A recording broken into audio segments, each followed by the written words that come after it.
Bien, muy buenas tardes a todos. Bienvenidos al Museo Arqueológico Nacional. Esta tarde pues, estamos aquí reunidos en torno a una mesa redonda para hablar acerca de una obra recientemente publicada dedicada al tema de la prehistoria y la romanización en el Valle de Leiria, en la zona de León, Zamora, Sociedad y Minería Antigua. Es una publicación, como explican también en el prólogo, ¿no?, de carácter eminentemente divulgativo, que está basada en los hallazgos arqueológicos producidos en la zona en los últimos 50 años. Además, se presenta también como un homenaje a los primeros investigadores que dedicaron su interés y esfuerzo al conocimiento del pasado en este valle. Y además es un trabajo que tiene un carácter multidisciplinar.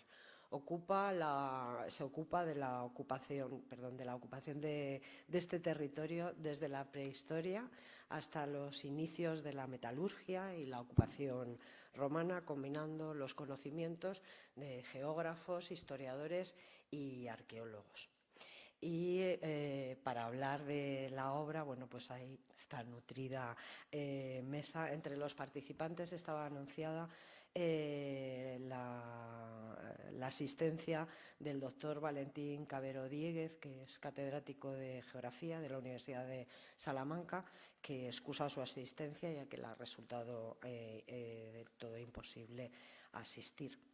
Entonces, del resto de participantes están con nosotros pues, los autores de esta obra. Javier Fernández Lozano, que es el editor. Él es profesor ayudante del Departamento de Ciencias de la Tierra y Física de la materia condensada de la Universidad de Cantabria. Es profesor también de másteres de Patrimonio de la Universidad de Salamanca en las áreas de Arquitectura y Conservación y Reproducción del Patrimonio Cultural con técnicas de tratamiento digital. Y tiene una amplia experiencia en el campo de la geoarqueología.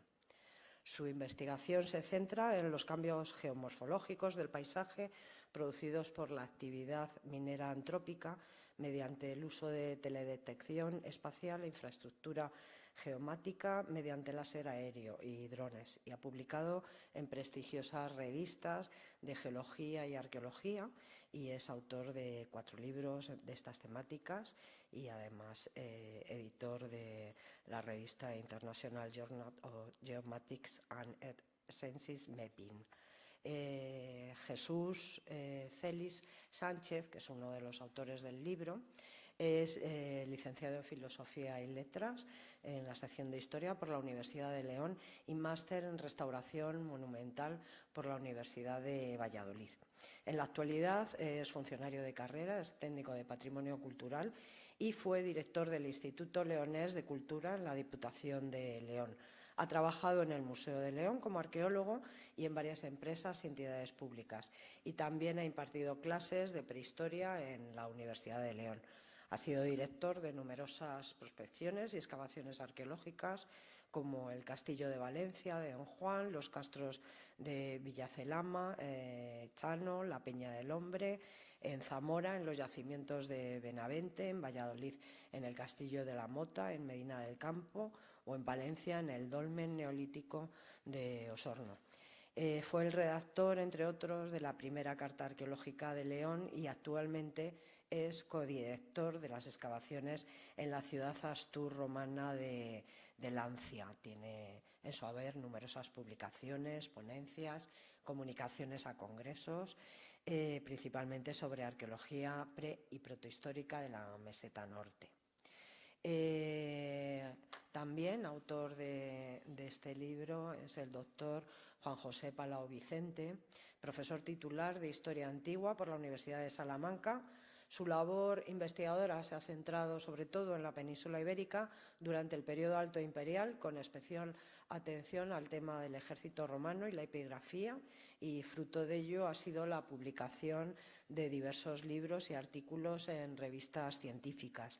Entre sus publicaciones cabe destacar su libro Legio Septima Gemicana, estudio de una legión romana, del 2006, y más recientemente Militares y civiles en la antigua Roma, dos mundos diferentes, dos mundos unidos, publicado en el 2010. Y junto a ellos nos acompañan el doctor Francisco Javier Sánchez Palencia, investigador del Consejo Superior de Investigaciones Científicas de Madrid, bien conocido por todos, uno de los más importantes especialistas en minería de época romana. Desde el Instituto de Historia del Consejo coordina un equipo de investigación arqueológica centrado en estudios sobre el paisaje cultural de las médulas y ha sido impulsor y director de este proyecto. Recientemente ha publicado junto con su equipo diversas monografías en torno a la zona minera de Pino del Oro, en Zamora. Es autor de numerosísimos artículos, contribuciones a congresos y dirige un buen número de proyectos de investigación, tanto en España, en la zona del noroeste peninsular y la meseta norte, como en el exterior, en Italia, por ejemplo, sobre la minería de oro en Biella, que creo tendremos a la semana que viene también oportunidad de escucharle. Y junto a él la doctora Almudena Orejas Saco del Valle, que es también una asidua y entusiasta colaboradora del museo.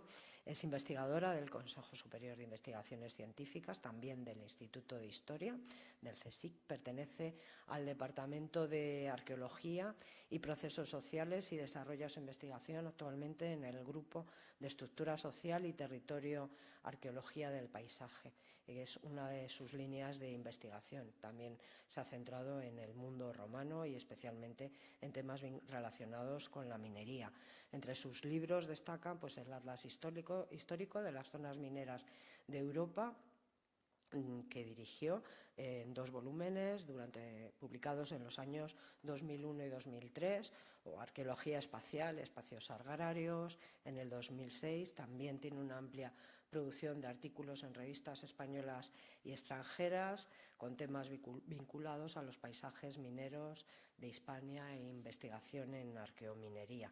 Y dirige y participa en diversos proyectos de investigación, algunos como los procesos de formación y transformación de los paisajes antiguos, arqueología del paisaje, planificación del territorio o programas de investigación para la conservación y revalorización del patrimonio cultural.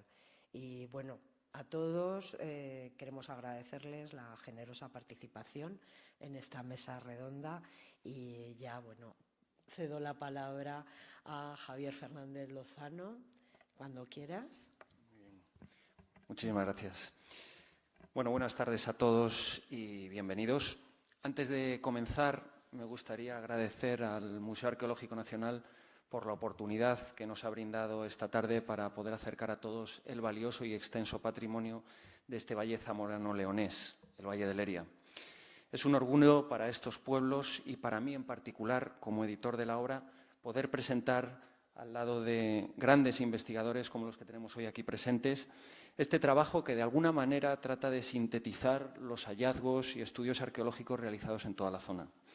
Lamentablemente, como decía Carmen, no ha podido estar con nosotros el profesor Valentín Cabero Diéguez, catedrático de Geografía de la Universidad de Salamanca y autor del prólogo.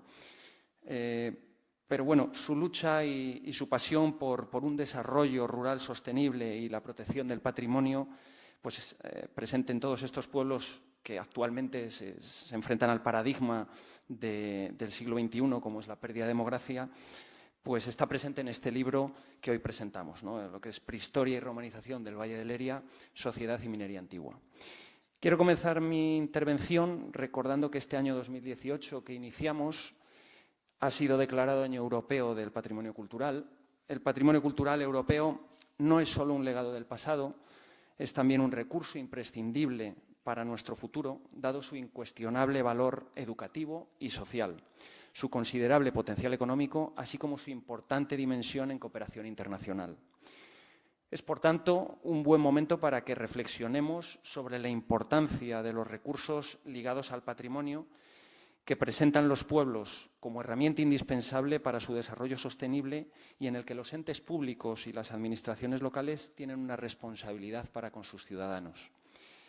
El libro que presentamos a continuación es el resultado de una de estas acciones que en materia de promoción está llevando a cabo el Ayuntamiento de Castro Contrigo y su corporación municipal. Recoge en gran parte las temáticas que fueron tratadas durante las primeras jornadas arqueológicas del Valle de Leria, que tuvieron lugar durante el pasado verano y que este año volverán a estar presentes en el Valle para acercar el patrimonio a través de conferencias y talleres que se realizarán para todos los públicos. Esperamos que se conviertan en un referente para las comarcas y para toda la provincia de León y que se consoliden como marco de difusión y acercamiento de la información científica al público general. El objeto de esta publicación que estamos presentando hoy no es otro que hacer partícipe al público, de alguna manera, de esos valores que definen nuestra tierra, cuya conservación es objetivo sine qua non de todos cuantos tenemos en las comarcas alguna responsabilidad pública. Somos detentadores de un patrimonio heredado que no tiene parangón con ninguna otra región española. Entendemos, por tanto, que nuestra obligación pasa, en primer lugar, por darlo a conocer y, en la medida de lo posible, promover su adecuada puesta en valor. En segundo término, queremos asegurar que las generaciones venideras puedan disfrutar, en igual medida que nosotros, de esos valores gestados a lo largo de siglos de ocupación humana en este territorio. Este trabajo editorial ha sido posible, y vaya desde aquí nuestro más sincero agradecimiento, gracias a la colaboración de Diputación de León, Instituto Leonés de Cultura y el Ayuntamiento de Castro Contrigo, como antes comenté. Solo me queda, por tanto, animaros a visitar estos municipios. Descubriréis aquí un espacio a la medida del hombre, dibujado a finos trazos por su actividad sobre un paisaje singular y sorprendente, resultado de la interacción con la naturaleza durante milenios. Un espacio con una definida personalidad, moldeado por la forma de aprovechamiento y explotación de los recursos que puso la naturaleza, tan generosa en la estética, al alcance de sus primitivos pobladores. Solo conociendo nuestro pasado y defendiendo nuestro presente, podremos disfrutar de nuestro futuro y el de las generaciones que están aún por llegar. Por eso, hoy más que nunca, necesitamos que las administraciones se vuelquen en apoyar iniciativas como esta, para que el patrimonio, además de conocerse, permita a nuestros pueblos salvaguardarlo, porque conocer es amar y quien ama, cuida y protege. El Valle de Leria se sitúa en el noroeste peninsular, entre las sierras del Teleno y la Cabrera, con alturas que alcanzan aproximadamente los 2.188 metros. La abrupta orografía de la zona protege al valle de los fríos y húmedos vientos del Atlántico. Las rocas que componen este enigmático entorno están salpicadas de historia, de procesos geológicos que convulsionaron la tierra y moldearon sus valles. Hoy son recuerdo de esos 500 millones de años en los que un océano lleno de vida emergente estableció los cimientos de abruptos relieves de cuarcita y profundos valles de pizarra. Materiales geológicos que supieron convertir los primeros pobladores en recursos, hoy distinguibles en el paisaje de una arquitectura popular rica y singular, que invita a recorrerla pueblo a pueblo. El río Eria, de aguas puras y gélidas, encajado en el relieve rocoso de la comarca de la Cabrera, se abre a la Valdería y circula con energía, modificando su trazado una y otra vez, en apenas unos cuantos miles de años. Sí, vale. Es un río salvaje, protagonista de esta historia, pues en su llanura de inundación se asentaron las primeras comunidades prehistóricas en busca de recursos como el agua, la pesca, la caza y la roca, que sirvieron para la elaboración de aquellos primeros utensilios que facilitaron el rápido desarrollo de las sociedades primitivas. Esos mismos sedimentos que dejó a su paso el río han sido y son fuente de metales, como el hierro y el oro. Este último atrajo a las sociedades cada vez más avanzadas para hacerse con el preciado mineral. Hoy quedan vestigios de aquellos primeros trabajos que se sirvieron del agua del río Eria para desmontar montañas enteras. Paisajes únicos que duermen en el olvido a la espera de volver a ser rescatados. No dejemos que se pierdan, pues forman parte de la personalidad de nuestros pueblos, la esencia de lo que son, de sus gentes. El Valle de Leria constituye una de las mayores zonas auríferas de nuestro país. Me atrevería a decir, probablemente, que la mayor de época romana, con casi 100 kilómetros de valles excavados desde las faldas del Teleno hasta el límite de los primeros pueblos de Zamora. Quizás el tiempo algún día dé a este pequeño valle el reconocimiento que merece y nunca obtuvo. Hoy, sin duda, el Valle de Leria es historia, es arqueología y es geología. Imposible interpretar lo que fue sin su paisaje, tan característico y singular a la vez, que ha permanecido en el olvido, pero que resurge con fuerza, fruto de los trabajos que desde la década de los años 70, aquellos primeros intrépidos de Toulouse y del CSIC supieron valorar, apostando por una historia que hoy recogemos en este libro. No quisiera terminar esta intervención sin dejar una humilde reflexión, destacando lo que, en palabras del naturalista inglés Charles Darwin, es la necesidad de aprender a colaborar y a improvisar para que nuestra sociedad pueda avanzar.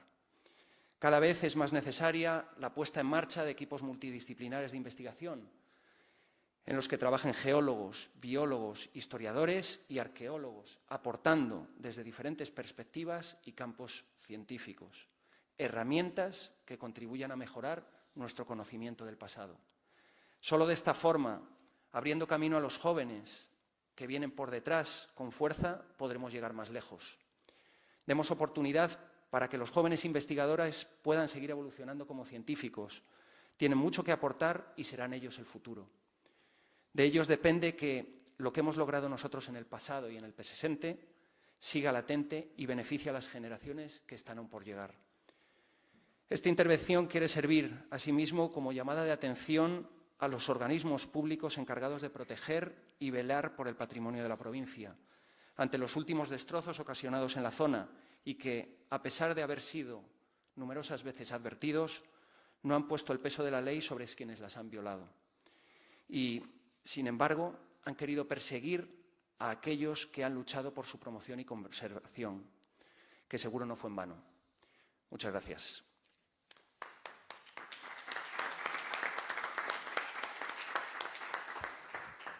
Quisiera, antes de que pasásemos a la siguiente conferencia, ¿no? Quisiera mostraros rápidamente el vídeo de lo que es este valle y que de alguna manera resume el contexto en el que se sitúa la obra y los resultados. Gracias. A modo de introducción de lo que va a venir a continuación, yo creo que es una buena forma de entrar en materia y acceder un poco a lo que ha sido la historia oculta de este valle para que puedan apreciar el inmenso valor que presenta, ¿no?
Estupendo el vídeo acerca de la prehistoria, la romanización en el Valle de Iria, y continuamos.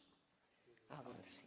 Continuamos ahora con la siguiente intervención a cargo de Jesús Celi Sánchez. Jesús, cuando quieras puedes empezar, tienes la palabra.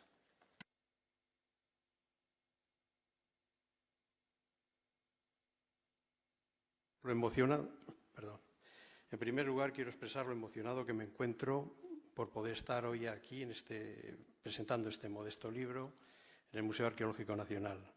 Para los arqueólogos de provincias, y me imagino que para todos los demás, siempre ha sido y será el templo del conocimiento en España en su materia, y en mi caso, un punto de referencia en lo profesional y personal desde los 15 años.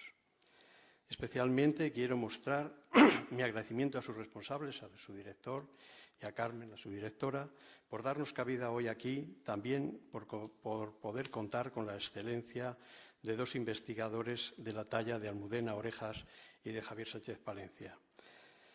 Este libro ha surgido de la iniciativa, como veis, de Javier Sánchez Lozano, de Fernández Lozano, que pese a su juventud tiene claras varias cosas. En primer lugar, dar a conocer las riquezas y excelencias de su tierra, y en segundo lugar,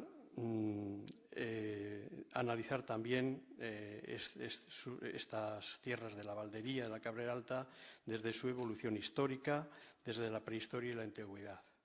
De ahí la organización de las primeras jornadas de arqueología del Valle de Leria y la edición de este libro, pensado principalmente para los vecinos de los municipios por donde discurre el río.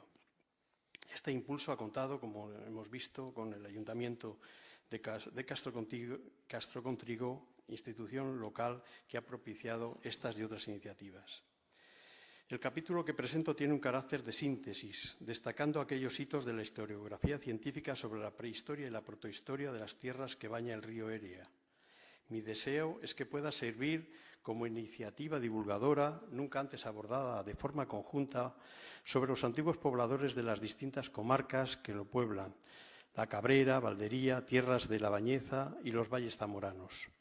Aquí se citan y reseñan trabajos de investigación, noticias de hallazgos, nuevas aportaciones inéditas e invitaciones para continuar trabajando en aspectos y en etapas todavía con grandes lagunas, haciendo hincapié en la variedad y notoriedad de un espacio físico y de unos paisajes culturales singulares, pero todavía poco estudiados. Es importante resaltar que, a pesar de que contamos con importantes trabajos sobre las culturas que se afincaron en estas tierras, conocemos todavía muy poco y de forma desigual a las sociedades de la prehistoria, algo mejor de su prehistoria, y queda mucho por hacer para explicar su caracterización, su grado de implantación, desarrollo y desaparición. Las evidencias materiales y la información disponible de los hallazgos arqueológicos vienen a dar visibilidad a las primeras etapas en las que el hombre ha dejado su huella en el territorio. En un territorio que muestra sus desigualdades físicas, quebrado y montañoso en la Cabrera Alta y parte de Valdería, y sedimentario y llano en las tierras de Castrocalbón y en los valles zamoranos. La labor de los arqueólogos que han aportado sus investigaciones a su conocimiento desde los años 60 del siglo XX ha sido determinante para establecer su evolución en un espacio portador de muy valiosos significantes y significados en el decurso humano. Quiero citar aquí a Gómez Moreno, a Germán Delibes, a Ricardo Martín Valls, Ángel Palomino, Hortensia Larraín, Ángel Esparza, Tomás Mañanes, Máximo Descosido, etcétera.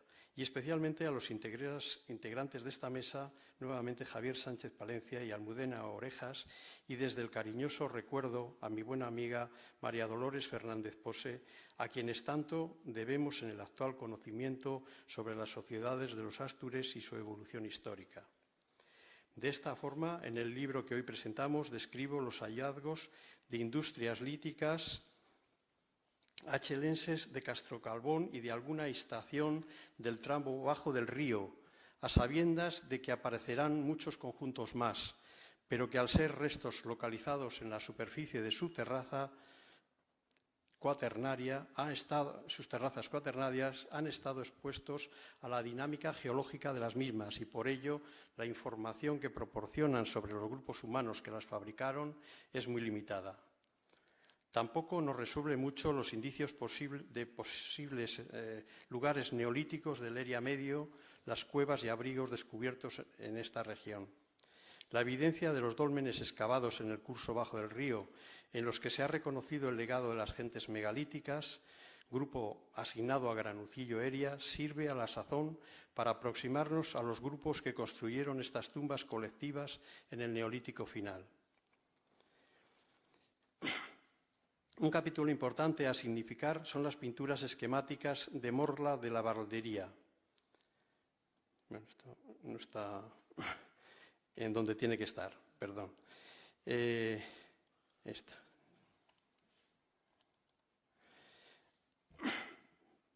En las que hago una primera interpretación desde la perspectiva del análisis social, junto a otras evidencias mencionadas de petroglifos descubiertos no hace mucho tiempo en la zona Cunas, Manzaneda y Villar del Monte. Recojo igualmente, estamos viendo parte de las pinturas esquemáticas de Morla de la Valdería y algunos de los hallazgos de petroglifos, como este de Llamas de Lies en Cunas de Manzaneda, que algún autor ha querido paralelizar con los ídolos estelas con armas que datan del bronce antiguo.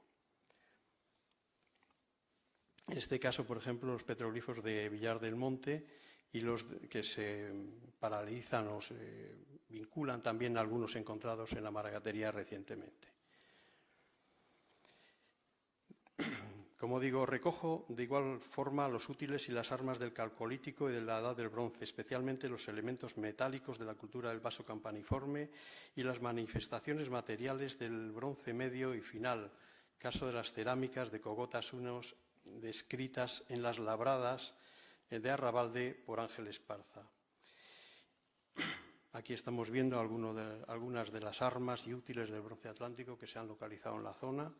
La espada pistiliforme de la Cabrera, que no sabemos exactamente si es de la Cabrera alta o de la Cabrera baja, que lo ven ustedes ahí en la parte inferior, el puñal de Castro con Trigo, alguna punta de lanza de bronce y el hacha de talón y una anilla de Torneros de la Valdería.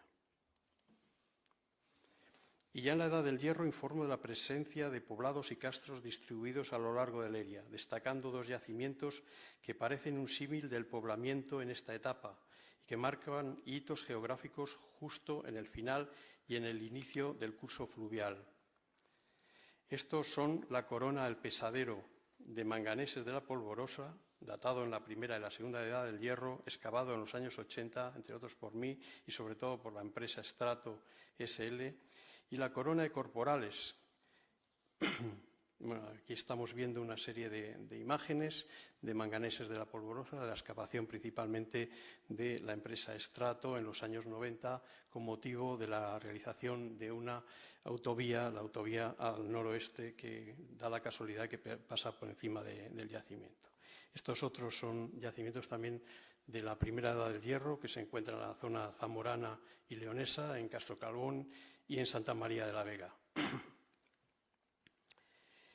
Y la corona de corporales, castro de la segunda Edad del Hierro, fechado a finales de la etapa cuya excavación y publicación se debió a María Dolores Fernández Posi y a Javier Sánchez Palencia, de la metodología de investigación sobre las culturas castreñas, iniciada por ellos y continuada por el Grupo de Investigación de Estructura Social y Territorio, Arqueología del Paisaje, hemos aprendido mucho todos aquellos arqueólogos que trabajamos en este periodo.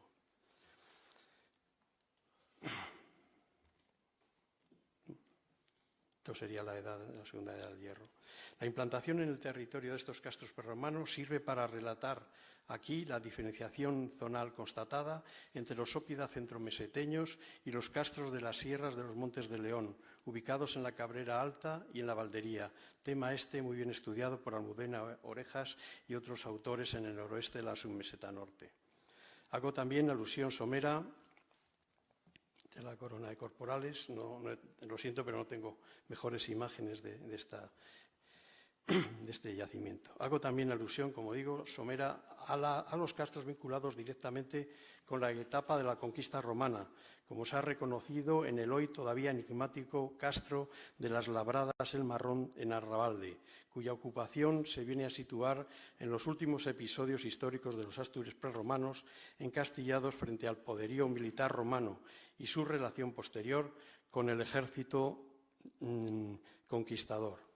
Con este también se ha querido emparentar un conjunto de yacimientos, presuntos castros que se han descubierto no hace mucho tiempo gracias a técnicas de representación cartográfica láser, el LIDAR, y que por su vinculación a otros yacimientos, a otros castros aparecidos en la Sierra de la Culebra y a su ubicación topográfica, se han adjetivado como arriscados, sin que por el momento sepamos las razones de su situación, ni tampoco bien su cronología, ya que no se han excavado ninguno. Por último, he querido hacer un guiño a la salvaguardia del patrimonio pre- y protohistórico. El libro muestra, con un carácter eminentemente divulgativo, la realidad actual de algunos yacimientos y a partir de fotografías aéreas satelitales históricas obtenidas con el dron de Javier Fernández, con el que hemos compartido algún día por estas tierras. En un anexo final de mi capítulo proporciono información a quienes deseen aproximarse más a la ubicación de los yacimientos musealizados pre- y protohistóricas, las aulas arqueológicas, los museos provinciales y locales que contienen restos, así como a las rutas arqueológicas de las comarcas de Leria, a donde se puede acudir en la búsqueda de conocimiento, interpretación y deleite. Muchas gracias.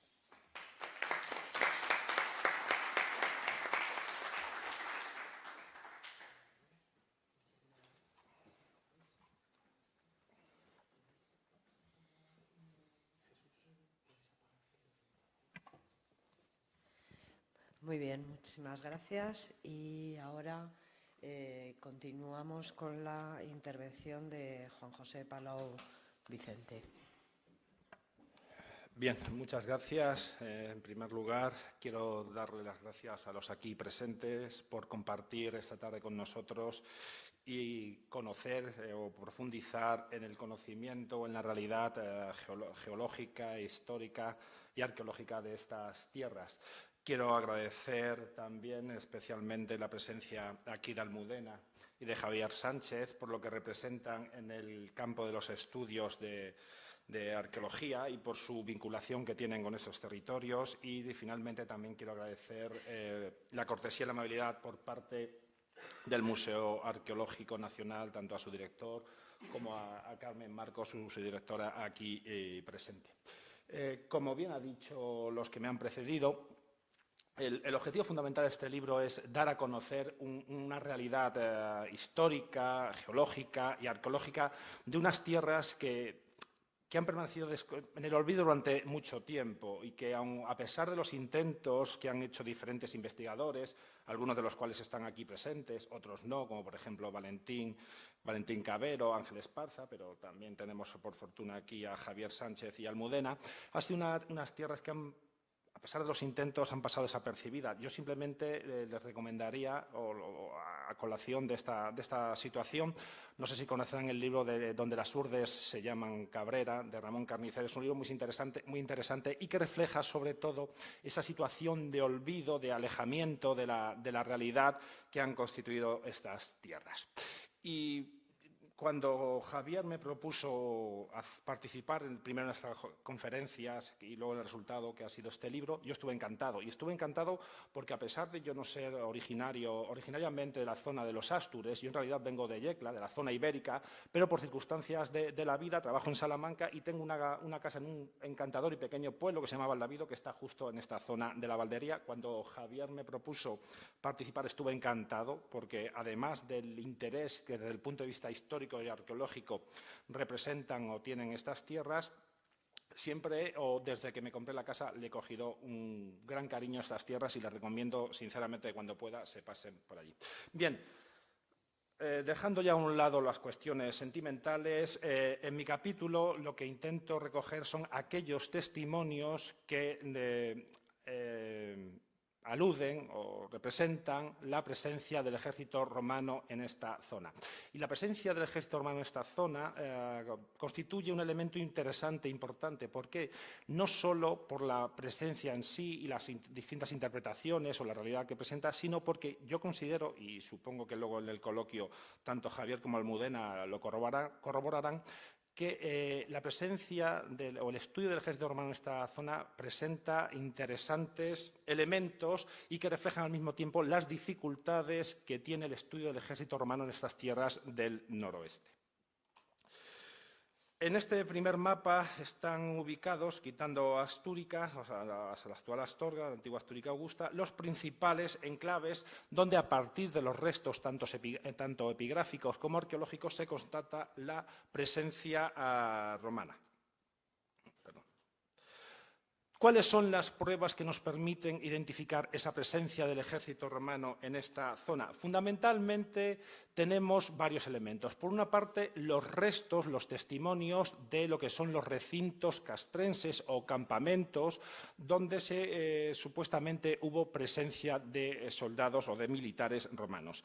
El ejemplo más antiguo identificado y el más conocido es el campamento de Valdemeda, en la localidad de Pozos, en León. Esta fotografía corresponde al vuelo americano del año 56-57 y fue precisamente Javier Sánchez Paliencia quien, analizando o estudiando las explotaciones mineras, dio con esta estructura de forma rectangular, con las esquinas redondeadas, que son característicos de los campamentos, sobre todo de época alto imperial.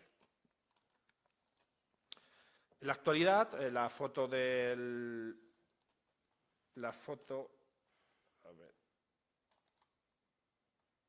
esta foto, como se puede ver, del vuelo americano, esta zona estaba totalmente despoblada de vegetación. En la actualidad, esta es la realidad, esta es la carretera, la provincial León 126, por aquí va el río Eria, y esta es la carretera que va hacia Pozos y que en la actualidad atraviesa lo que es el recinto campamental.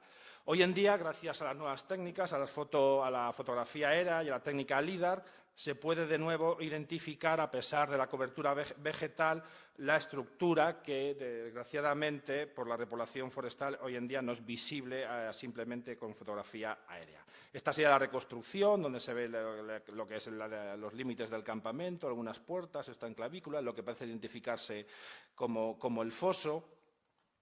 En la realidad o en la actualidad lo que se ve a nivel de superficie es esto, y este es uno de los ejemplos que decía al principio de los problemas, las dificultades que plantea el estudio del ejército romano en esta zona del noroeste. En los últimos años se han identificado muchos campamentos o posibles campamentos, todo fundamentalmente a partir de fotografía aérea. ¿Cuál es el problema? Que sí, tenemos identificados posibles campamentos, pero sin prospección y especialmente sin excavación es muy difícil interpretar, aportar una cronología y saber exactamente qué tipo de tropas pudieron albergar. Esto supongo que ahora lo trataremos en el coloquio, pero es uno de los problemas que plantea el estudio del ejército en el noroeste en general y en esta zona en particular. Junto a este campamento también tenemos elementos epigráficos que nos permiten conocer la instalación del ejército permanente en la península ibérica, sobre todo a partir de Augusto, en este caso a partir de época de Claudio.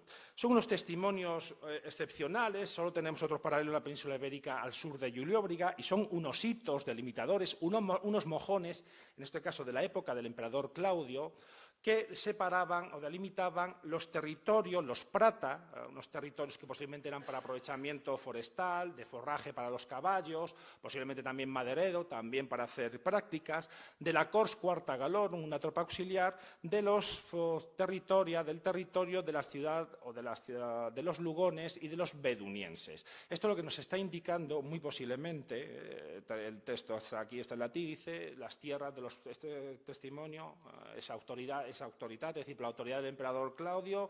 Estos hitos delimitadores separan los prata de la Cors Quarta Galorum de los territorios de las civitates, de los bedunienses y de los lugones. Tenemos una concentración de testimonios que están en esta zona de aquí. Tenemos otro en Castro Calbón. También tenemos, en este caso, un testimonio de la Legión Décima Gémina, que estaba acantonada en esta época aquí. Pero lo que es interesante es que esta concentración, aparte de mostrarnos posiblemente un momento que hay una reestructuración del territorio, no sabemos si porque las Quivitas de los Bedunienses y de los Lugones están adquiriendo un nuevo estatuto jurídico, o bien porque se está instalando en esta zona la Cors Quarta Galorum, lo que nos están mostrando precisamente son esas transformaciones que todavía en época Julio-Claudia lo que están haciendo es asentar, ubicar las tropas de ese ejército permanente que va a quedar en la península ibérica desde Augusto hasta final del Imperio Romano, con una serie de transformaciones fundamentalmente que tienen que ver con la reducción de los efectivos militares. Lo que es interesante es intentar, a partir de estos testimonios, identificar el posible lugar de asentamiento de esta Cors Quarta Galorum. Gracias a los trabajos de Jesús Celis y de Fernando Muñoz Villarejo, de nuevo tenemos aquí, se han identificado una serie de estructuras a través de fotografía aérea que, si se dan cuenta, corresponde de nuevo a estructuras rectangulares con las esquinas redondeadas, aquí una superposición cerca de Villamontán, de la Valduerna, unas estructuras que se han identificado como posibles campamentos. La dificultad, de nuevo, es intentar identificar qué tipo de tropas pudieron albergar, qué cronología pudieron tener, si se trató de estructuras permanentes o temporales, que es lo que sucedía anteriormente con el campamento de Valdemeda, los campamentos de los primeros momentos, los campamentos o estructuras temporales estaban realizados fundamentalmente con tierra y madera. Eso en el registro arqueológico no deja prácticamente restos, y lo que vemos en realidad son las improntas del valum y del foso. ¿Qué pudieron ser estos campamentos? ¿Qué fecha? No lo sabemos. No sabemos si se pueden relacionar. Primero, no sabemos si estuvieron ocupados. No sabemos si se pueden relacionar con la Cors Quarta Galorum o bien con la Legión Séptima Gémina y las tropas auxiliares, que sabemos que justo en esta zona provienen las inscripciones de Bellalís y de Lugego, que están muy cerca, y que sabemos que aquí hubo tropas y funcionarios civiles en torno a la dinastía antonina en relación con las explotaciones mineras.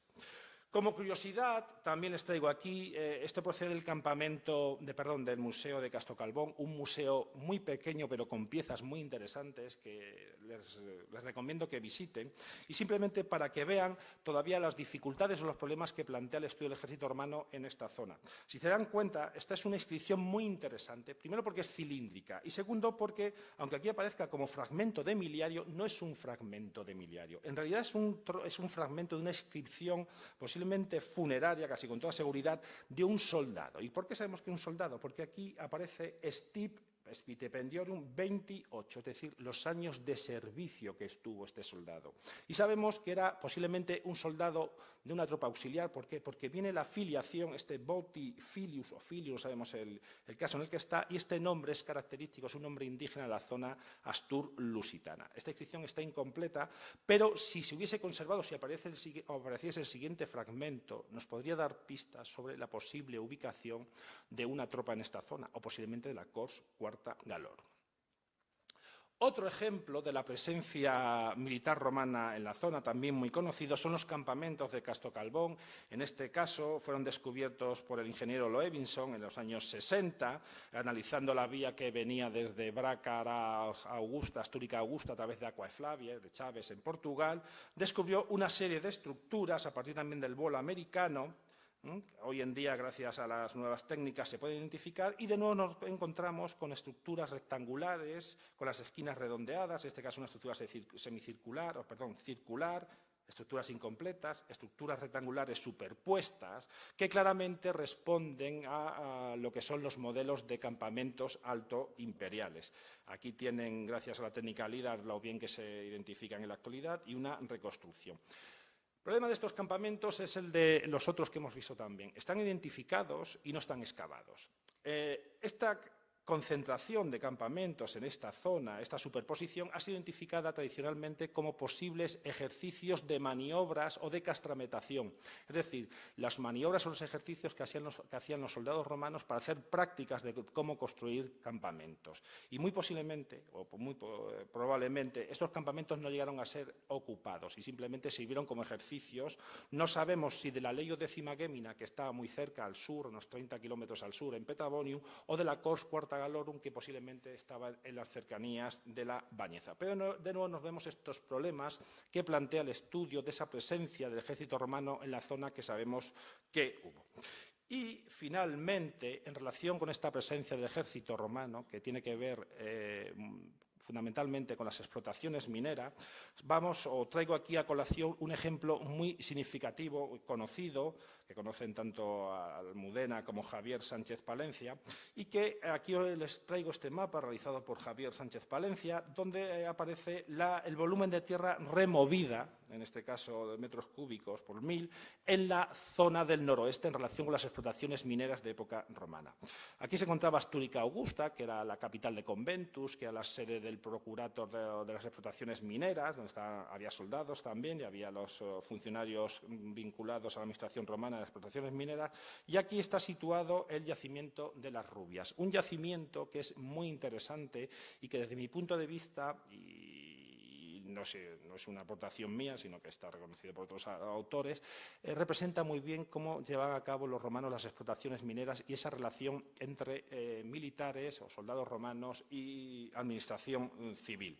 El yacimiento es muy singular porque se encuentra en la vertiente sur del Teleno, este es el Teleno, la vertiente sur, aquí se encuentra Astorga, se encuentra en una altitud considerable, en torno a 1.700 metros, yo siempre digo con la misma broma, cuando veo el tipo de yacimiento que hay a esta altitud, en esta zona que es muy fría, que prácticamente está casi la mitad del año con nieve, me viene a la cabeza esa famosa frase de los galos, Asterix Obelix, estos romanos están locos. Y es que estaban locos porque aquí en el mapa de Google parece que es muy sencillo, pero si alguien intenta subir aquí, y les aconsejo que la excursión es muy interesante, cuesta llegar, y que llegasen aquí a traer el material y realizasen la construcción que hay es admirable y en realidad refleja esa capacidad que tenían los romanos. Este yacimiento es una explotación minera, aquí tienen una cercana, aquí están las Rubias, aquí está la zona de explotación, abajo hay muchas murias, aquí están identificados algunos estanques. Es una excavación que llevaron a cabo una misión francesa encabezada por Claude Domer a comienzos de los años 80. Es un yacimiento que además tiene una particularidad y es interesante recordarla. Llevaron a cabo las excavaciones, el material se depositó en el Museo de León, pero todo lo que fue los diarios de excavación se lo llevaron a Toulouse, a la Maison de l'Archéologie, con tan mala suerte que el 18 de septiembre del 2001, justo una semana después de los atentados del 11 de septiembre, en Toulouse hubo la explotación de una gran empresa petroquímica, una explosión que causó más de 30 muertos y estuvo a punto de arrasar media Toulouse. Y uno de los edificios que destruyó fue precisamente la Maison de l'Archéologie, donde se encontraban parte de estos informes, con la mala suerte de que no se nos han conservado muchos de esos diarios de excavación y muchos de los datos. A pesar de todo, se ha podido recuperar lo que fueron los planos de la excavación. Se excavó aproximadamente unos 300 metros cuadrados y lo que dio como resultado fue este edificio absidial que corresponde a unas termas, unos balneas, unas pequeñas termas. Este edificio aquí, compartimentado, si se dan cuenta, por aquí seguía un muro, por aquí también, y esta es la reconstrucción. Hay unos pequeños baños muy interesantes, con un buen material, apareció buena cerámica, apareció cerámica gálica, apareció vidrio, pero apareció también esta punta de virote, una punta de virote que está claramente asociada con un arma romana como es el escorpio. ¿Y esto qué nos está reflejando? Que es este arma de aquí. ¿Qué nos está reflejando la aparición de esta punta de virote, característica de unos dardos de determinado tamaño? También aparecieron restos de tachuelas de Caligae, que muy posiblemente, o casi con toda seguridad, este enclave estaba destinado a la supervisión, a la vigilancia de las explotaciones mineras que hay en la zona y que muy probablemente convivieron soldados romanos con funcionarios de la administración civil encargados de la supervisión de esa vigilancia. Muy cerca está Astúrica Augusta y en realidad este yacimiento también pone de manifiesto cómo llevan a cabo las explotaciones mineras los romanos y cómo combinaban esa presencia de militares y civiles. Se trata casi con toda seguridad de un yacimiento de carácter estacional, posiblemente solo funcionaría durante una parte del año, el resto del año se abandonaría. Es un yacimiento cuya vida se estima aproximadamente en torno a una treintena de años, con lo cual aprovechaban la explotación y una vez que se acababan los recursos mineros, pues cambiaban de sitio. Y que en cierta medida yo creo que están reflejando cuál fue el sistema de explotación romano de las minas y esa colaboración o esa presencia entre militares y civiles en la zona. Ejemplos como un ejemplo parecido, creo, que esto ya lo han comentado, ya lo han publicado Javier Sánchez y Almudena, sería el caso de la domus de la Pedreira del Lago, que podía ser un ejemplo o similar o parecido, podía darse, es una de las interpretaciones. Simplemente, esto ha sido una presentación muy rápida, muy sucinta, pero sí que creo o he querido mostrarles esa presencia militar en la zona mediante los restos, fundamentalmente arqueológicos, también epigráficos, y plantearles en cierta medida las dificultades o los problemas que plantea ese estudio, unas dificultades, unos problemas que supongo que a continuación tanto Almudena como Javier también incidirán porque conocen el tema mucho mejor que yo. Muchas gracias.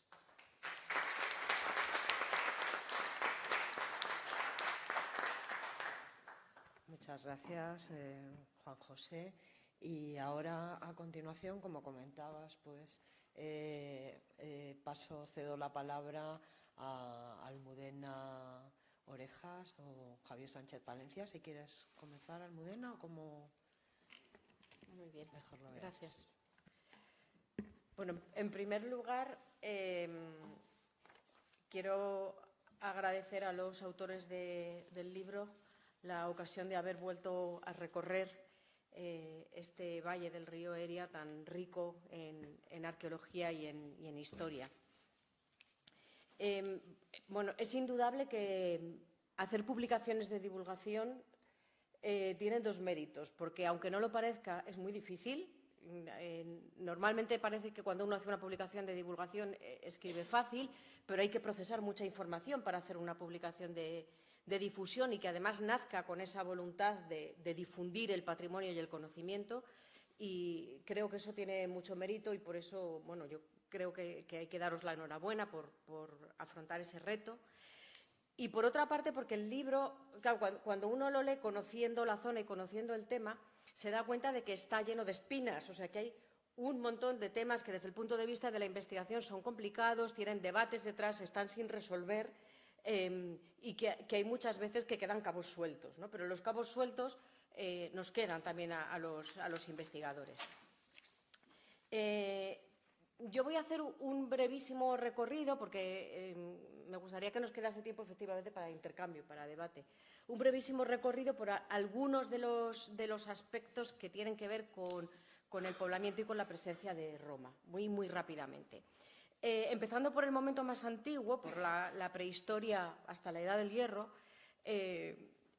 claro, es todo un reto porque hay que enfrentarse a un registro arqueológico que es un puzzle muy parcial, muy fragmentado. Hay piezas sueltas, hay material, la mayor parte de las veces descontextualizado, y es muy difícil reconstruir un discurso a partir de esas piezas.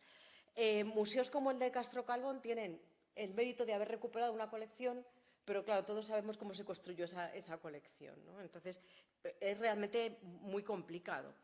Y hay algunos temas fascinantes, pero llenos de interrogantes, como Soto, que siempre ha planteado problemas sobre su cronología, la relación con el mundo castreño y lo que decías tú, Jesús, de qué sociedad hay detrás, ¿no? O sea, qué sociedad hay detrás de ese registro.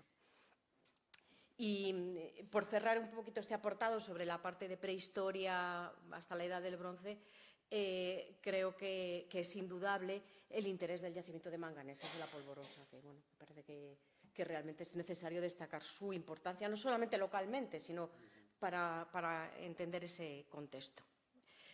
Pasando a la Edad del Hierro, yo creo que has destacado muy bien el interés de estas zonas que están entre la meseta y el piedemonte. Son unas zonas de contacto y de conflicto de las dos cosas, y creo que ahí hay un registro del que todavía nos quedan muchas cosas por entender, de cómo se articulan esos dos mundos culturales en los cuales sabemos que hay contactos, pero que también hay diferencias, desde la morfología del poblamiento hasta los materiales que aparecen.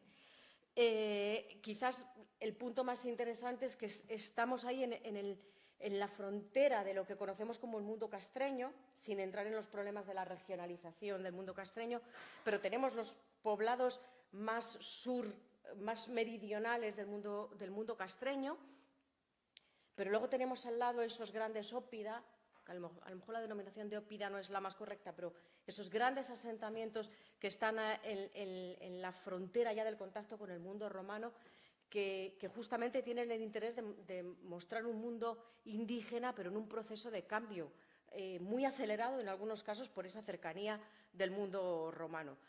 No podemos imaginar que el hecho de que la conquista, el final de la conquista de esa zona se date a partir del 26 a.C., signifique que antes de ese momento Roma no existía. Roma estaba ahí. Y muchos de estos cambios tan radicales que se aprecian a veces en el registro arqueológico tienen mucho que ver con esa presencia directa o indirecta de Roma. Y esto ya me lleva al momento más relacionado con la conquista y el poblamiento romano. A mí, del capítulo sobre el ejército de Juan José Palau, me ha gustado especialmente la prudencia. Sí, pero es que en el contexto, para el que no lo sepa, es un momento de efervescencia en el estudio de campamentos y registros militares, y yo creo que un poco de sensatez viene muy bien, ¿no? El saber qué registro tenemos realmente, qué registro es un indicio y qué registro no es directamente, ¿no? Y esos distintos ejércitos, que no es solamente el ejército de campamentos, sino que es el ejército disperso, que además sabemos que el ejército permanente ya es un ejército que se dispersa porque tiene otras funciones, no está en un frente militar. Entonces, ese ejército que aparece en las Rubias o que aparece en un castro, que hay ejemplos en el occidente, en esta zona, pero en el occidente de Asturias hay ejemplos. Ese ejército que penetra de otra manera en la sociedad porque tiene otra función, me parece que es muy interesante verlo desde esa perspectiva, verlo desde esa manera. Y aunque en algún momento del texto tú dices que tenemos muy poca información, el Valle de Lería es de los más ricos en este sentido.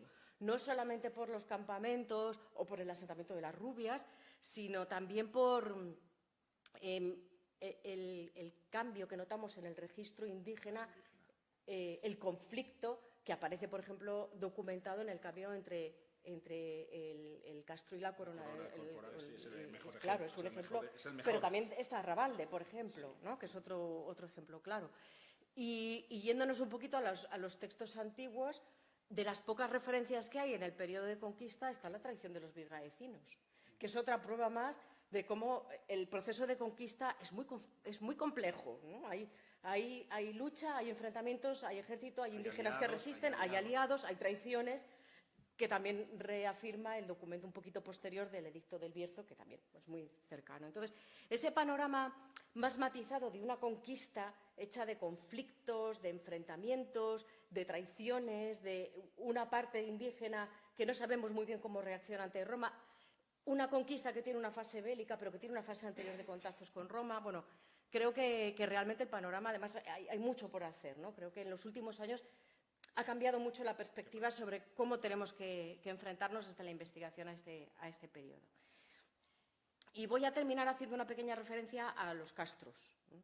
Sobre todo a los nuevos castros que se han identificado en los últimos años en la zona, tanto en el Valle de Lería como en el Cabrera, en otras zonas. Bueno, me parece que el uso de herramientas de teledetección de uno u otro tipo, desde la foto aérea más tradicional hasta el LIDAR, están permitiendo aumentar el número de elementos de registro arqueológico que tenemos inventariados y están permitiendo agilizar mucho la forma de documentación morfológica.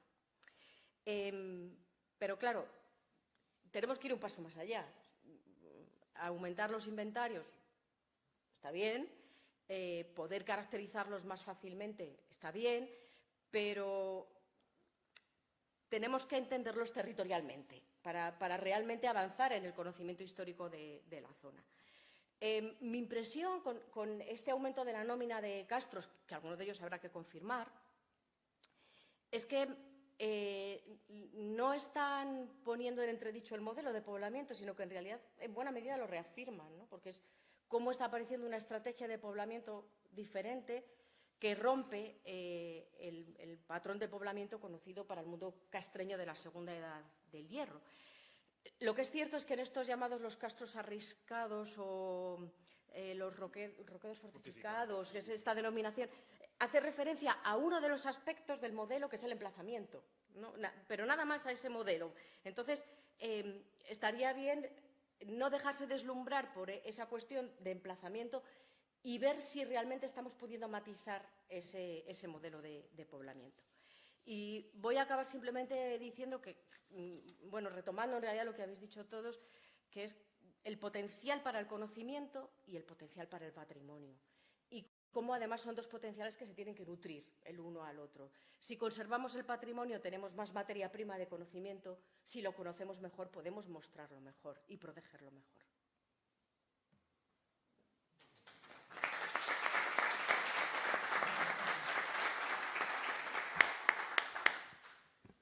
Muchas gracias, Almudena. Y ahora tiene la palabra Javier Sánchez Valencia. Buenas tardes. Yo también quiero agradecer al museo la invitación, a los autores del libro. A mí cuando me sugirió por primera vez Andrés, y después me confirmó Javier, la invitación a participar en esa mesa redonda, evidentemente no tuve ninguna duda de que tenía que estar aquí. Y van a entender muy fácilmente por qué. Yo acabé mi carrera, empecé a trabajar en la minería en Río Tinto, evidentemente una zona de referencia, porque entonces se está desarrollando allí el proyecto arqueometalúrgico de Huelva, con Beno Rottenberg, con Blanco Freixeiro. A continuación me fui a Timna, a las minas del Rey Salomón, a las de verdad, a las que no las de las películas, al desierto de Negev. Y a continuación, en el año 77, por esta época, es decir, hace 41 años, estaba ahí. Estaba en Sandequín, en el Teleno, con Pito, con José Latoa, Fernández Luna, con Conchita Martín Morales y con María Fernández Pose, preparando la primera campaña de excavación en corporales que se hizo en el año 78. Es decir, empezamos por el pueblo más alto de la Valderia o de la Cabrera Alta para trabajar. Para que se hagan una idea de cómo estaba la cosa entonces, he de decirles que no había un solo cuarto de baño en todo el pueblo. Acababan de poner un teléfono que estaba en la casa del propietario donde nos albergábamos nosotros, mi querido amigo Abel Liébana, que no sé si ha muerto ya. ¿Vive todavía Abel? Yo creo que murió. Sí, Abel Liébana. Y con su mujer Eleuteria. Y teníamos que ir a cagar a las berzas. Es como se decía la cosa. Y las cerámicas las cogíamos todas las tardes y Pachula y yo nos íbamos al río Eria, 1.300 metros de altura, fresquito, eso sí. Estábamos en verano, o sea, podíamos aguantarlo, ¿no? A lavarnos y a lavar la cerámica, las dos cosas. Entonces entenderán que yo empecé prácticamente mi historia y mi tesis doctoral en esta zona, en el Valle de Lería. A Javier le ha traicionado un poco su cariño por la tierra, diciendo que es la zona más importante, la más grande. Ahí tendríamos algo que discutir, no te lo voy a poner yo ahora en duda, sé que te ha llevado un poco tu pasión, está bien tenerla, no, sin excesos, pero lo que es importante, y lo que yo quiero destacar de la puesta en valor de estas zonas rurales con estas zonas mineras, es la necesidad un poco, no se trata de que sea la más grande o la más pequeña, sino lo importante que, por ejemplo, a partir de un patrimonio mundial como las médulas, eso sirviese de motor, que era una de las ideas fundamentales de las médulas, patrimonio mundial, para poner en valor toda otra serie de zonas. No hemos de olvidar que en la Valderia, ahí donde nos bañábamos Pachula y yo, nacía el canal de las médulas. O sea, que sabíamos incluso dónde lo cogían el agua los romanos, que estaba prácticamente enfrente de donde nos bañábamos, que había una poza muy bonita, era como una bañera en la Valderia. Bien, dicho lo cual, y ya asentado el hecho de por qué me interesa estar aquí, vamos a hablar de algunas cosas más interesantes. Ya digo que para mí lo fundamental es la necesidad de poner en conexión las zonas mineras del noroeste, ¿no? Hace poco, el año pasado se presentó aquí 3 minas. Bueno, pues, y ahora por lo visto 3 minas, bueno, por lo visto no sé fehacientemente porque han hablado conmigo los portugueses, pretende ampliarse el patrimonio mundial a 2 minas, ¿no? Evidentemente no hace falta tampoco que se amplíe, o sea, que se declare todo el noroeste, toda la zona minera del noroeste patrimonio mundial. Quizá basta con que haya una y que esa sirva de elemento fundamental a través de una planificación a largo plazo de todo lo que puede dar científicamente, turísticamente, todo lo que puede proporcionar la puesta en valor de esas zonas mineras. Bien, dicho lo cual, voy a hablar también de algunas pequeñas cuestiones en relación con el trabajo, que es lo que nos ocupa, aunque lo que he dicho también está relacionado con el trabajo. Yo, en primer lugar, quizá lo que querría decirte en relación con los aspectos mineros es, digamos que es cierto que, y tú lo dices en la parte que haces tú, que te corresponde, es cierto que evidentemente la prospección sigue un proceso empírico, pero en último término, en lo que se refiere a la explotación del oro, en primer lugar, digamos que Plinio ya lo dice muy claramente.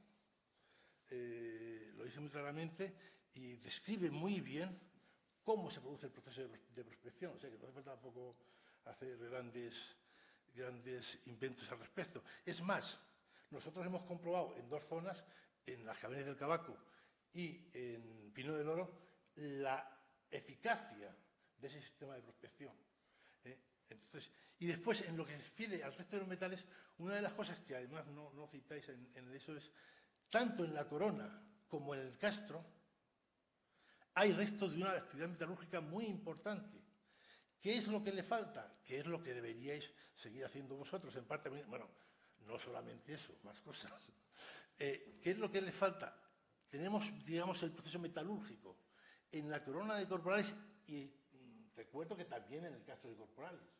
Además, con un emplazamiento perfectamente acorde con sus características.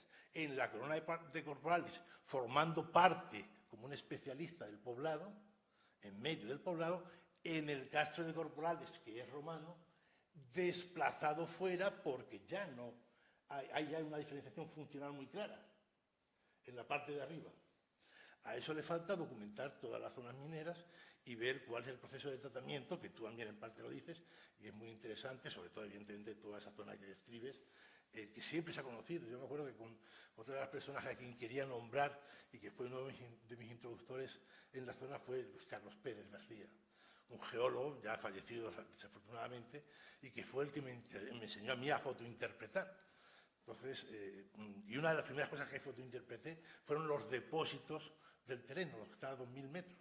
Depósitos de agua a 2.000 metros, utilizados para la anivación, para recoger el agua solamente de anivación, porque no puede coger otra. No puede coger otra. Bien, pues eso también es interesante porque Luis Carlos también me llevó a esas grandes escoriales que hay ahí en la zona y que ya entonces llamaban la atención y que sin duda deben ser.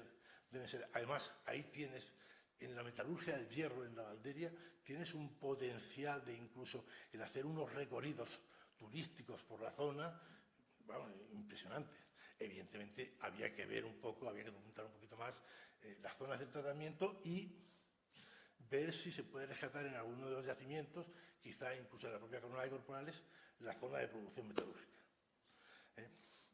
Respecto a otra cuestión que me interesa mucho, hablas en un doble sentido, en tu libro, en tu parte, de la importancia que tienen, y efectivamente así es, los análisis hechos, por ejemplo, en zonas como la Sanabria, recientemente en las turberas de la Sanabria, puesto que recogen en último término un impacto medioambiental de las zonas. Ahora bien, a mí me parece muy interesante ahora pretender que sean las médulas, por ejemplo, como se dice en el artículo de, ¿cómo se llama el autor del que analizó los depósitos de Hillman? ¿No? Sí, me parece que sí. Hillman. Sí.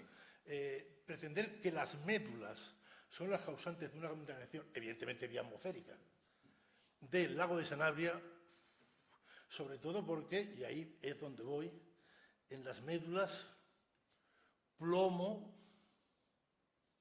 no sé cómo se utilizó, Te puedo asegurar que sí, y lo hemos publicado en un libro que me parece que no tiene y te voy a regalar ahora. Lo hemos publicado en un libro. En las médulas se empleó el mercurio para amalgamar en el proceso minero, que eso no estaba demostrado hasta ahora, porque Plinio y Vitruvio lo describen como unas técnicas, conocen lo que es la amalgama, saben cómo recuperar el oro, incluso de esculturas, por ejemplo, que están echadas a perder, saben cómo utilizar el oro junto al mercurio para dorar piezas, pero nunca, a pesar de lo extensa que es la descripción de Plinio sobre la mina, nunca hablan de la amalgama. Nosotros hicimos una serie de estudios hallando el Fondo Regional de Mercurio y viendo que un 60% de las muestras que cogíamos en las zonas explotadas selectivamente, mediante series de surcos convergentes en las médulas, se pasaban del Fondo Regional. Es decir, que ahí sí que hay mercurio. La pena es que en los resultados, que ya he visto el artículo, se llama Gilman, sí, en los resultados que dan del rasgo de Sanabria no hablan de mercurio. Solo hablan de bismuto, solo hablan de plomo y no sé de qué más, arsénico, pero no analizan el mercurio, que es una pena. Ahora, el plomo, no sé, bueno, es una de las cosas que te diría, ¿cómo se utiliza el plomo en el proceso minero en las médulas? Bueno, ¿respondo ahora o esperamos? No, responde después porque yo acabo ya, porque si no me voy a enrollar demasiado. Respecto al uso de la fuerza hidráulica, sí, efectivamente, la fuerza hidráulica no se ha utilizado por primera vez en el noroeste, ni mucho menos. Pero tampoco estoy exactamente de acuerdo contigo en que se utilizase ya en el cuarto milenio en Egipto. La fuerza hidráulica como tal aplicación al proceso minero es fundamentalmente un invento helenístico. Fundamentalmente, vamos, o griego, si lo quieras llamar. La fuerza hidráulica en último término se basa en cómo un flujo hace que se depositen materiales por gravedad y es la esencia fundamental de los lavaderos del Aurium, de las minas griegas de Ática. Y es también lo que describe Agatárquides a propósito de la minería egipcia, pero en época tolemaica. En época tolemaica, no antes. Digamos que, además, yo creo que en Egipto el oro fundamentalmente, si no totalmente, en una gran parte procede del exterior, procede de las zonas de Nubia, etcétera, etcétera. Aunque hay unas minas que solo se ponen en valor posteriormente en la orilla del Mar Rojo, que están relativamente bien estudiadas. En fin, bueno, yo creo que podríamos seguir hablando de muchas más cosas. Yo te paso después este papelito para que lo tengas, ya que lo he hecho, ¿no? Y creo que con esto ya cierro mi intervención. Muchas gracias.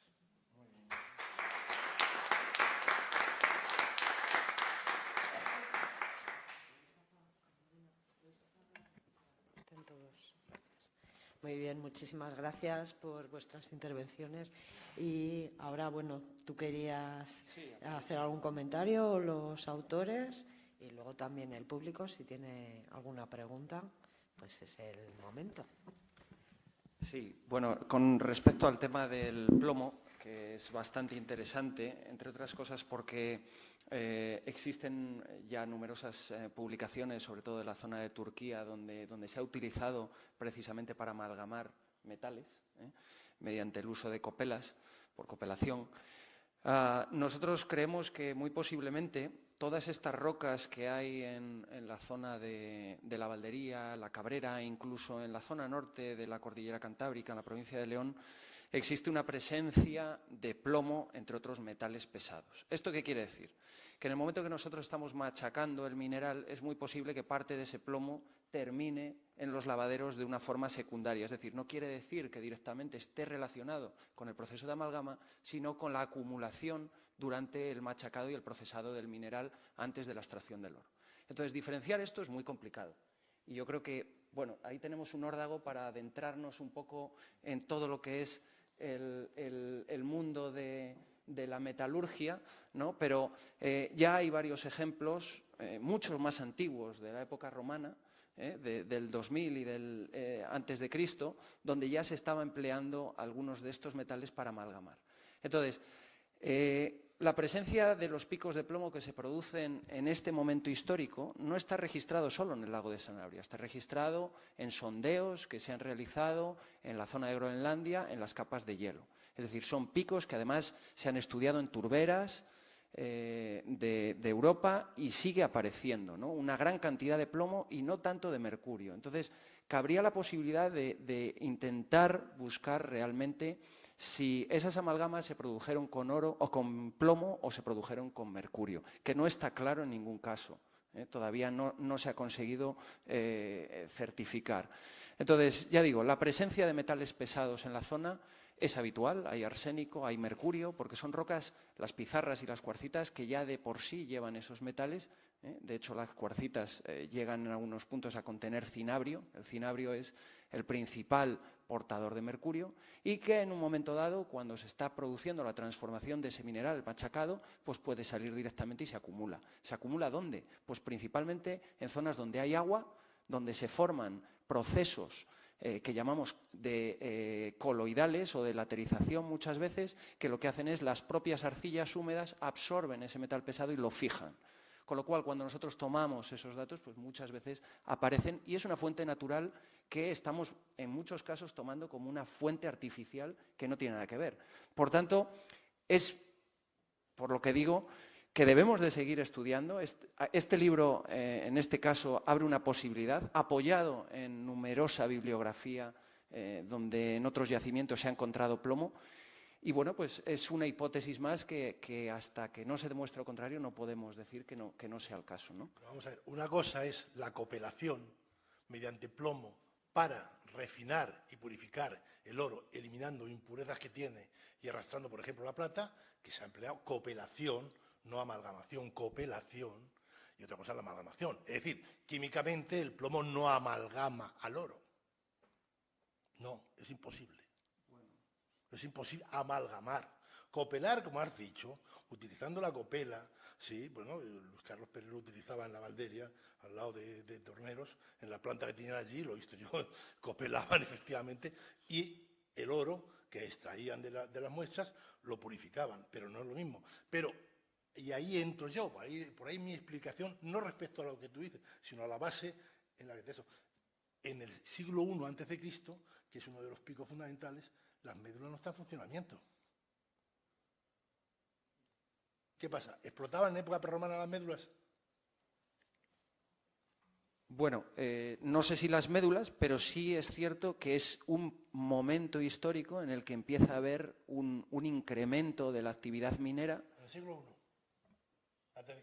Bueno, empieza a haber ya, ahí están los tesorillos de Arrabalde, donde ya se ve que hay un manejo del oro, ya hay una orfebrería y ya hay un trabajo metalúrgico que empieza a ser importante a partir de esa edad del hierro y que culmina con la expansión final y ese trabajo más sistemático que realizan los romanos, ¿no? Probablemente con técnicas más refinadas, por supuesto, pero lo que quiero decir es que parece que lo tenemos muy claro con el tema del mercurio y a lo mejor hay que darle una vuelta y seguir investigando para llegar un poco más allá, ¿no? Entonces, no todo es tan fácil, o absolutamente no es ni blanco ni negro, pero tampoco es tan fácil. Es una cosa que está en discusión y que yo creo que este es un buen foro para sacarlo a la luz y para decir, bueno, esto es lo que hay, es una prueba más de actividad minera, ¿no? Pienso. No, bueno, es que podemos seguir. No, lo que te quiero decir es que, por otra parte, como sabes, en el caso de las médulas es oro secundario. Por lo tanto, las partículas de oro están libres. Por lo tanto, no es descartable, evidentemente esto no lo he demostrado, no es descartable que ni siquiera tengan que hacer un tratamiento metalúrgico in situ, sino que vayan directamente los concentrados auríferos, ¿a dónde? A las cecas. Al principio la de Lugdunum, la de Lyon y luego la de Roma. Sin necesidad. O sea, no hay ninguna necesidad de hacer un tratamiento metalúrgico en el oro extraído de las médulas para su beneficio por parte del Estado romano. Sí, en todo caso, bueno, pues es un tema muy apasionante y... Si se trata de discutir. Claro que sí.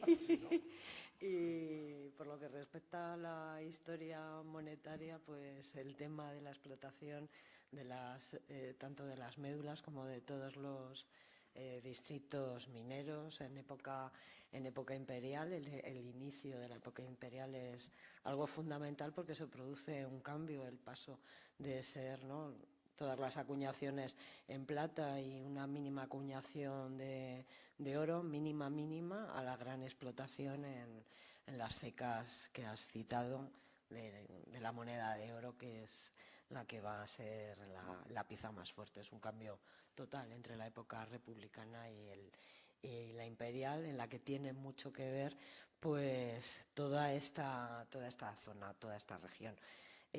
Yo, bueno, era hacer una pregunta como muy básica, es la relación del Valle de Leria con la zona de las médulas, si conocemos si se empiezan a explotar al mismo tiempo, o la vinculación que pudieran tener, o el tipo de explotación era similar al que se estaba realizando allí en las médulas, que bueno, son como cosas muy básicas, pero...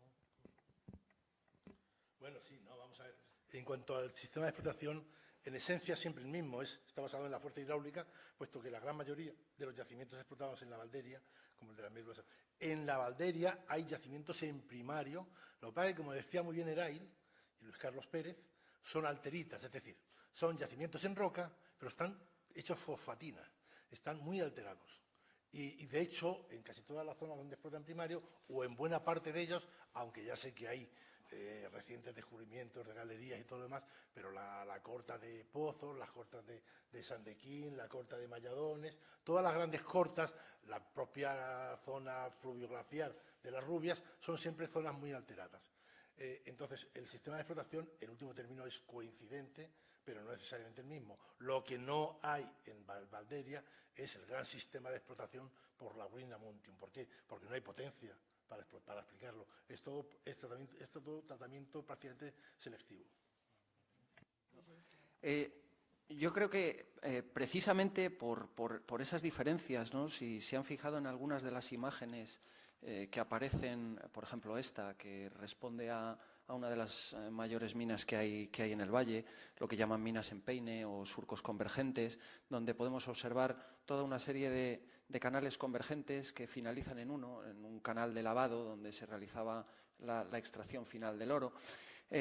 Todos estos yacimientos también los hay en otros valles, por ejemplo como la Valduerna, pero así como las médulas representa la gran obra minera, yo creo que es significativo que explotaciones de este tipo, que son explotaciones que tratan de aprovechar superficialmente en la superficie la mayor cantidad de espacio y no tanto en profundidad, justo el caso contrario de las médulas, donde vamos más en profundidad porque son depósitos mucho más potentes. Yo creo que esta zona debería de elegirse también como un bien de interés cultural por el hecho de que es un ejemplo clarísimo de explotación de yacimiento poco profundo de oro, ¿no?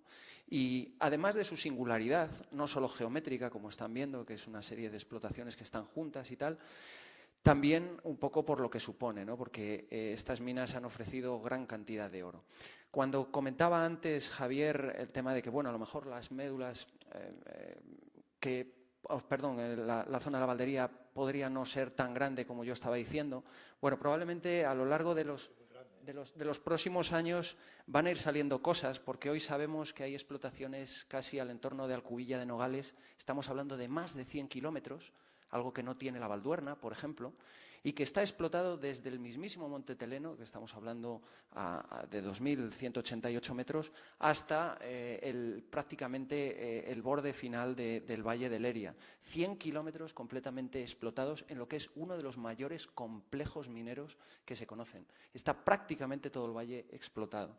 Entonces, actualmente, gracias a la geomorfología, a los trabajos que estamos realizando los geólogos, estamos observando que existen arroyos con llanuras de inundación, es decir, por donde circula el río, que son mucho mayores en comparación con los grandes ríos, tipo Eria, que tiene una llanura de inundación de 1,5 kilómetros, pues hay arroyos muy pequeñitos que están ampliados lateralmente, alcanzando hasta los 500 metros de anchura, en arroyos que no llevan agua en todo el año, es decir, solo durante un pequeño periodo en el invierno, ¿no?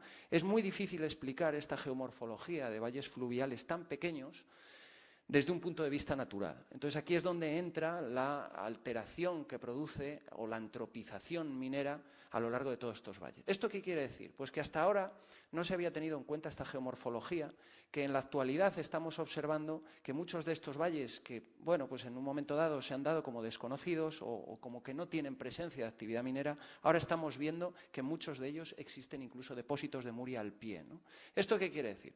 Pues que en el futuro, las nuevas investigaciones que vayan sacando podrán poner realmente al Valle de Leria en la posición que le corresponde, no como un valle subsidiario que bueno, pues ha estado ahí.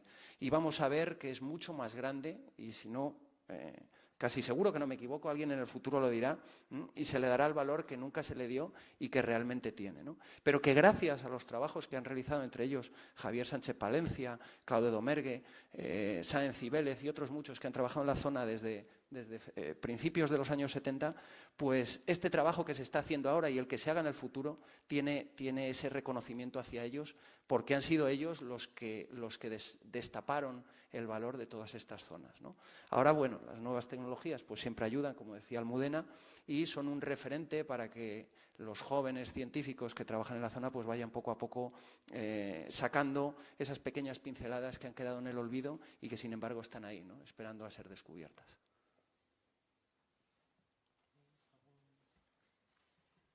Bueno, yo simplemente por alusiones a Almudena, en primer lugar quiero decirte que sí que ha sido muy complejo en resumir en 20 páginas toda la prehistoria y la protohistoria de una comarca que la verdad es que tiene muchas deficiencias, muchas carencias, pero también tiene grandes aportaciones científicas como las de Javier y Pachula.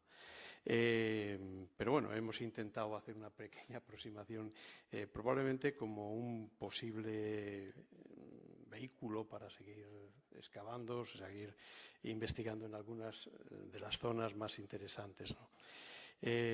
Por otro lado, quiero decirte que efectivamente el mundo de los castros, el mundo de la primera Edad del Hierro, es un tema muy apasionante. Como sabes, yo excavé los cuestos de la estación hace ya muchos años. Hoy sabemos que la base de ese yacimiento es muy antiguo, pero dentro del bronce final, no del bronce final Cogotas I, sino del bronce final, o de los bronces finales que existen en el interior de la meseta, con fechas del siglo XI y siglo X. Cerca de Astorga también sabéis que excavamos un yacimiento muy interesante que tú publicaste también en Castrillo los Polvazares, con cronologías también muy antiguas dentro de ese soto formativo o bronce final. Ese valle, lógicamente, tiene aspectos muy interesantes. Tiene aspectos tan interesantes como que ese mundo de la primera edad del hierro, de alguna forma, en algún momento da el salto hacia lo castreño, ¿no? En un momento posiblemente bastante antiguo, como nos ha enseñado, pues, por ejemplo, si le diré, Esparza, Ángel Esparza, ¿no? Y ese es el gen, digamos, de la aparición después de la cultura castreña de la Segunda Edad del Hierro. Pues no lo sabemos, posiblemente, tiene toda la pinta, ¿no? Pero ¿qué es lo que ocurrió en un determinado momento para que todo ese sistema, que era un sistema de la primera Edad del Hierro muy potente, con grandes poblados, grandes zonas habitadas de nuevo, ¿no? En un determinado momento, a partir del siglo VI, del siglo V antes de Cristo, se fuera al traste, ¿no? Y aparecieran estos otros pequeños castritos que conocéis perfectamente y que se han excavado. Nosotros ahora estamos excavando en uno en el Bierzo, como sabéis, y pues ese es todo un enigma, ¿no? ¿Por qué se encastillan? ¿Y por qué suben tan alto a veces, ¿no?